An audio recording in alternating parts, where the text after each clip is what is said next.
ایمان لائے ہو تو اس کے تقاضے پورے کرو. تقاضے کیا ہیں؟ ایمان ہے تو عمل درست ہونا چاہیے، ایمان ہے تو جہاد ہونا چاہیے، ایمان ہے تو جان اور مال کھپانی چاہیے. تو جو ایمان دوسرے لوگ جس طرح لائے ہیں، حمزہ بھی تو ایمان لائے ہیں، آخر ان کا راستہ تمہیں نظر نہیں آ رہا؟ ابو بکر ایمان لائے ہیں، ان کی طرح ایمان لاؤ. تو انہوں نے کیا کہا؟ انؤمن کما آمن السفہاء، کیا ہم اس طرح ایمان لائے جیسے یہ بے وقوف لائے؟ سفیہ کا لفظ تو سبھی جانتے ہیں، یہ سفہاء کسے کہہ رہے ہیں؟ آپ نے پڑھا تو بہت مرتبہ ہوگا ان آیات کو، کبھی سوچا کس کو کہہ رہے ہیں؟ وہ ابو بکر کو کہہ رہے ہیں، وہ حمزہ کو کہہ رہے ہیں، وہ عمر کو کہہ رہے ہیں. ان کی تو مت ماری گئی، غرہ ہؤلاء دینہم، انہیں تو کوئی ہوش ہی نہیں. 2 مرتبہ حضرت ابو بکر نے وہ کام کیا ہے کہ ہر ورلڈلی وائز انسان یہ کہے گا کہ حماقت کی ہے جس کے سامنے دنیا ہے. جب ہجرت کے لیے حضور تشریف لے جا رہے تھے، 40,000 درہم کا سرمایہ تھا، جبکہ حضرت ابو بکر ایمان لائے. مکے کے چوٹی کے تاجروں میں سے تھے، جو ملک تجار کہلاتے ہیں. لیکن اب وہ روپیہ کہاں خرچ ہوا؟ بلال کو خریدا، روپیہ دے کے خریدا یا ویسے خرید لیا؟ آزاد کر دیا. ابو فقی کو خریدا، آزاد کر دیا. 6 ہیں غلام اور کنیزیں محمد رسول اللہ پر ایمان لانے والے، جن کو ابو بکر نے اپنے پیسے سے خریدا اور آزاد کیا. یہ روپیہ تو پگھل رہا ہے نا. اب جو تھوڑی بہت پونجی رہ گئی ہے، تو جب حضرت حضور ہجرت کے لیے تشریف لے جا رہے، وہ ساری پونجی اپنے ساتھ لے گئے، گھر والوں کو چھوڑ کر گئے. بوڑھا باپ اندھا ابو قحافہ، بعد میں وہ بھی ایمان لے آئے. اور یہ ابو بکر ہیں کہ جن کی 3 نسلیں ایک وقت میں موجود تھیں مسلمانوں کی.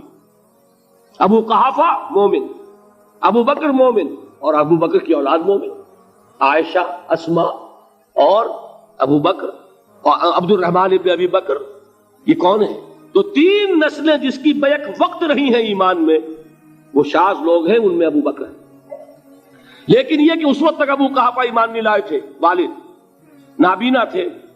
تو والد ہے، بیٹیاں ہیں، حضرت عائشہ، حضرت اسماء حضرت رضی اللہ تعالی عنہما، بیوی ہے. کچھ نہیں چھوڑ کے گئے، ایک پیسہ. جب باپ کو معلوم ہوا بیٹا چلا گیا محمد کے ساتھ صلی اللہ علیہ وسلم، سخت غصے میں ہے، پیٹ و تاب میں ہے. اب ہمارا کون والی وارث ہوگا؟ کون ہے ہماری خبرگیری کرنے والا؟ بیٹیوں سے پوتیوں سے اپنے پوچھتے کچھ چھوڑ کے بھی گیا کہ نہیں؟ ان کا ہاں ابا جان. کیا کیا انہوں نے؟ کبھی پڑھے ہیں واقعات؟ کچھ کنکر روڑے لیے، ایک کپڑے میں پوٹلی بنائی اور اندھے دادا کا ہاتھ اوپر پھروایا. دیکھیے دادا جان، یہ چھوڑ گئے ہیں، یہ مال ہے، یہ سونے اور چاندی کے سکے ہیں، ابا جان ہمیں ایسے نہیں چھوڑ کر گئے. واقعہ کیا ہے کہ ایک پیسہ نہیں چھوڑا ابو بکر نے گھر والوں کے لیے، سب کچھ لے گئے کہ کیا پتا محمد کے ساتھ جا رہا ہوں، کس وقت کیا ضرورت پیش آ جائے صلی اللہ علیہ وسلم. تو یہ کوئی عقل مندی کی بات ہے؟ اپنے غریبانوں میں جھانکی آپ یہ عقل مندی کریں گے؟ کہیں چاہے نہ، یہ بات دوسری ہے. لیکن یہ کہ اس کو کون ہم میں سے عقل مندی کہے گا؟ اسی طریقے سے جب غزوہ تبوک کا وقت آیا ہے، وہ واقعہ تو بہت مشہور ہے. حضرت عمر فرماتے ہیں کہ اس زمانے میں میرے پاس اتفاقاً پیسہ بہت تھا. میں نے یہ سوچا دل میں کہ اس مرحلے پر تو میں ابو بکر سے بازی لے جاؤں گا. مسابقت ان میں بھی تھی، لیکن نیکی کی مسابقت، خیر کی مسابقت، انفاق فی سبیل اللہ کی مسابقت. تو میں نے سوچا کہ میں بازی لے جاؤں گا. میں نے کیا کیا؟ کل دولت جو تھی اس کے 2 حصے کیے. ایک حصہ گھر رکھا اور ایک لا کے حضور کی خدمت میں پیش کر دیا. حضور نے پوچھا کہ عمر گھر والوں کے لیے کچھ چھوڑا؟ کہ جی ہاں، نصف کیا میں نے، نصف اللہ کی راہ میں حاضر ہے، نصف چھوڑایا. ٹھیک ہے. اب وہ آئے ابو بکر، پوچھا حضور نے ابو بکر گھر والوں کے لیے کچھ چھوڑا؟ کہ نہیں، صدیق کے لیے ہے خدا کا رسول، بس گھر میں اللہ اور اس کے رسول کے نام کے سوا کچھ نہیں چھوڑا. یہی ہے نا، پروانے کو چراغ ہے، بلبل کو پھول، بس، اور صدیق کے لیے ہے خدا کا رسول، بس، مجھے گھر والوں کے لیے کچھ نہیں چاہیے. یہ کام جو ہے، تو یہ جن کا ہم اس وقت ذکر پڑھ رہے ہیں منافقین، ان کے نزدیک حماقت تھی یا عقل مندی تھی؟ یہ سمجھداری تھی یا بے وقوفی تھی؟ وہ ہے جو بات کہہ رہے ہیں کہ جب ان سے کہا جاتا ہے ایمان لاؤ بھلے لوگوں کی طرح جیسے دوسرے لوگ ایمان لائے ہیں، تو کیا کہتے ہیں؟ انؤمن کما آمن السفہاء الا انہم ہم السفہاء ولکن لا یعلمون. آگاہ ہو جاؤ، اصل احمق یہ ہے، اصل بے وقوف یہ ہے، انہیں نہیں پتا کہ حقیقت کیا ہے، نفع کیا ہے، نقصان کیا ہے. وہ جو بات میں نے سورۃ العصر میں بیان کی تھی، والعصر ان الانسان لفی خسر الا الذین آمنوا وعملوا الصالحات وتواصوا بالحق وتواصوا بالصبر. جس کے ذہن اور قلب پر یہ صورت کندہ ہو جائے گی، اس کے نزدیک عقل مندی یہ ہے کہ سب کچھ اللہ کی راہ میں لگا دو.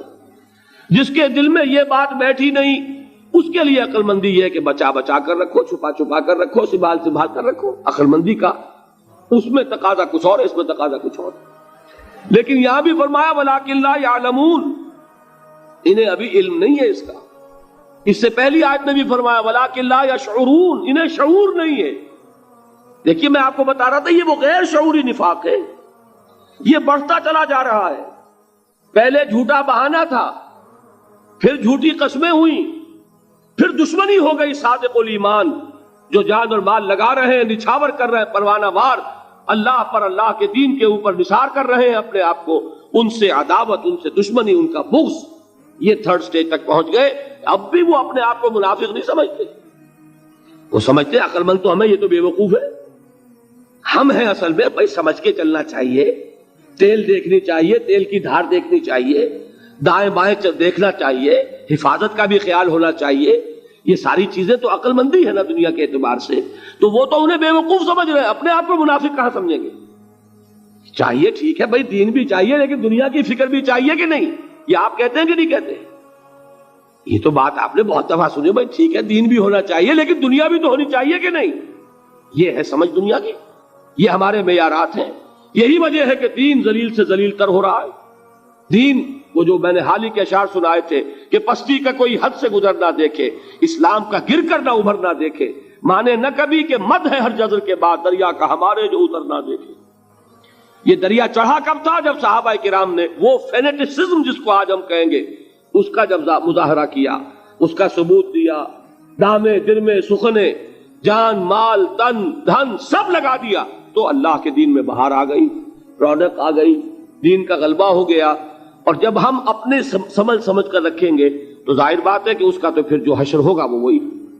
دین میں کمزوری، ہماری دنیا جو ہے پھل رہی ہے، پھول رہی ہے، دین جو ہے وہ کمزور ہوتا چلا جا رہا ہے. یہ ہے تھرڈ سٹیج اس نفاق کی کہ جس کے بعد اب کوئی امکان واپسی کا نہیں ہوگا. یہ غیر شعوری نفاق جان لیجئے کہ یہ نہیں ہے کہ ماضی ہی ماضی میں تھا، اب اس کا کوئی امکان نہیں. یہ نہ سمجھیے اب بھی یہ نفاق جو ہے، یہ میں بتا دوں آپ کو، ایک عام آدمی ہے، دین کا تقاضا ہی سامنے نہیں ہے، اسے پتہ ہی اتنا ہے کہ اللہ کے دین کا تقاضا نماز روزہ، وہ نماز روزہ کر رہا ہے، اس پر نفاق کا حملہ نہیں ہوگا.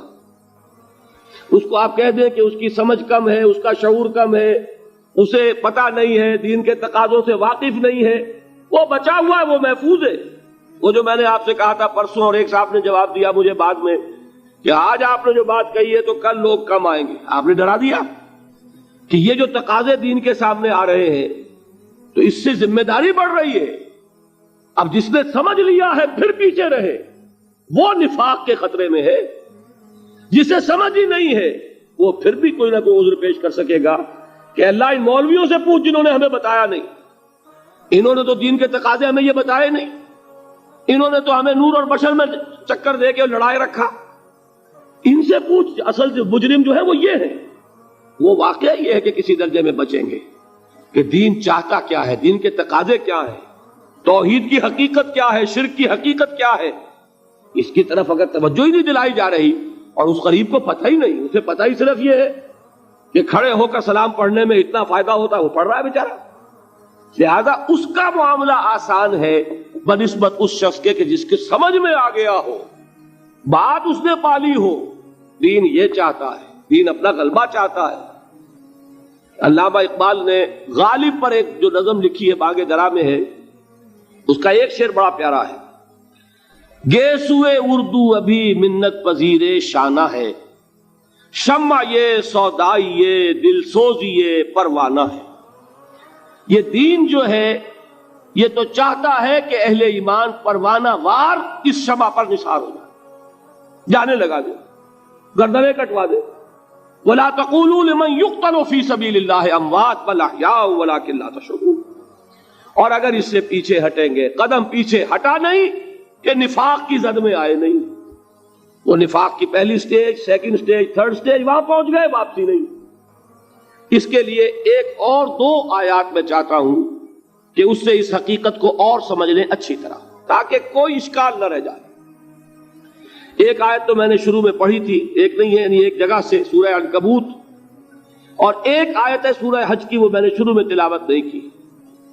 سورہ حج کی آیت دیکھیے، اس قدر پیاری آیت ہے. دوسرے رکوع کے اندر آپ کو آیت ملے گی، سورہ حج 17ویں پارے میں ہے، نصف کے بعد شروع ہوتی ہے، اور اس کے دوسرے رکوع میں وَمِنَ النَّاسِ، اور لوگوں میں سے کچھ ایسے بھی ہیں، مَن يَعْبُدُ اللَّهَ عَلَى حَرْفٍ، جو اللہ کی بندگی کرنا چاہتے ہیں کنارے پر کھڑے ہو کر.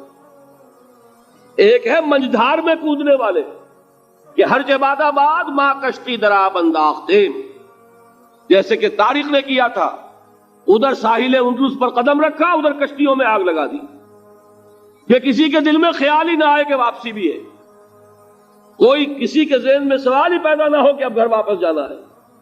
طارق چمر کنارہ اندلس سفینہ سوخت، گفتند کارے تو رہے عقل و خرد خطاست. دیکھیں وہی عقل اور بے وقوفی والی بات آ گئی. لوگوں نے کیا یہ طارق کیا کیا، عقل مندی کی روح سے تو یہ غلطی کی تم نے.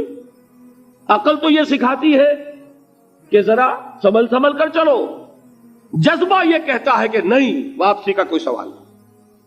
اس نے اقبال نے یہی نقشہ کھینچا ہے کہ بے خطر کود پڑا آتش نمرود میں عشق، عقل ہے محو تماشائے لبے بام ابھی.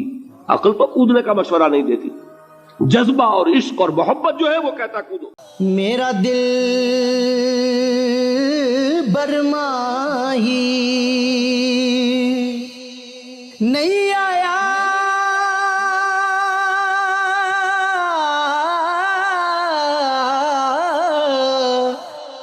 میرا دل برماہی